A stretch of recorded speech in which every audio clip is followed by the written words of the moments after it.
Next, Bismillahirrahmanirrahim. Theorem: every permutation alpha of degree n can be written as a product of disjoint cyclic permutation. Proof: let alpha be a permutation on a set X where the set X contains the element a1, a2, a3 up to so on an. Suppose under the action of alpha, the image of an element a1 belong to the set X under alpha is equal to a2. The image of an element a2 under alpha is a3. The image of an element a3 under alpha is a4, and so on. The image of an element ak belong to the set X under alpha is a1. Thus, a part of the effect of alpha is a cyclic permutation which is denoted by alpha 1.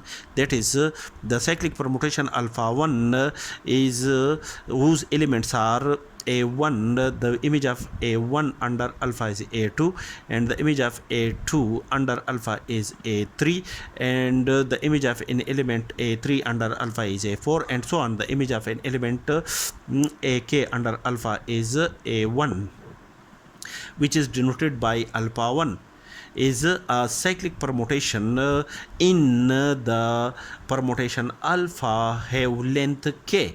That is, the length of this cyclic permutation is k. If k is equal to n, that is k, if k is equal to n, where n is the number of elements in a set X, then the cyclic permutation alpha 1 is equal to the permutation alpha. That is, the permutation alpha is equal to the cyclic permutation is called a cyclic permutation. If k is less than n, if k is less than n, then there exists an element ak plus 1 belong to the set X where the element a1 is not equal to a2, is not equal to a3 up to so on, is not equal to ak, is not equal to ak plus 1. That is, all of these elements ak plus 1 and from the beginning a1, a2 up to so on ak, all these elements are distinct elements of the set X, such that the image of an element ak plus 1 under alpha, under the permutation alpha as defined above, is ak plus 2, and the image of an element ak plus 2 under alpha is ak plus 3, and the image of an element ak plus 3 under alpha is ak plus 4 up to so on, and the image of ak plus j under alpha is ak plus 1. Then another part of the effect of alpha is a cyclic permutation denoted by alpha 2. That is, when we apply the permutation alpha on ak plus 1, the image of ak plus 1 under alpha is equal to ak plus 2, and the image of an element ak plus 2 under alpha is ak plus 3, and so on, and the image of a k plus j under alpha is a k plus 1, which is a cyclic permutation, and this is a cyclic permutation in the permutation alpha, and this cyclic permutation is denoted by alpha 2 have length j. That is, the length of this cyclic permutation is equal to j. So we have extracted two cycles alpha 1 and alpha 2 from the permutation alpha.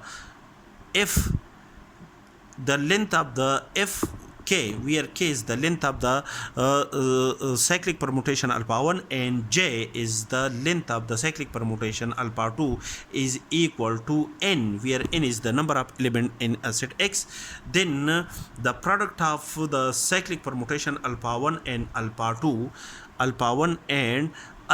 2 is equal to the permutation alpha. If k plus j is less than n, where n is the number of elements in the set X, then we repeat the same procedure to pick the first element in the set X not appearing in the cyclic permutation alpha 1 and alpha 2. That is, the a1, a2 up to ak are the element of the cyclic permutation alpha 1, ak plus 1 is the first element of the cyclic permutation alpha 2 up to so on ak plus up to the element ak plus j, which is the last element of the cyclic permutation alpha 2. To construct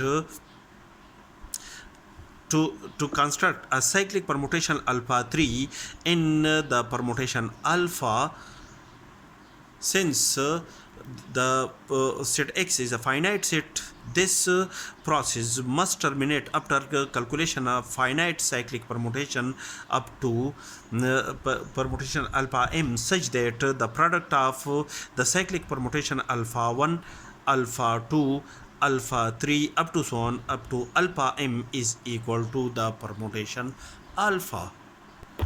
Thus, a permutation alpha can be converted into the disjoint cyclic permutations such that the product of these disjoint cyclic permutation is equal to the original permutation alpha.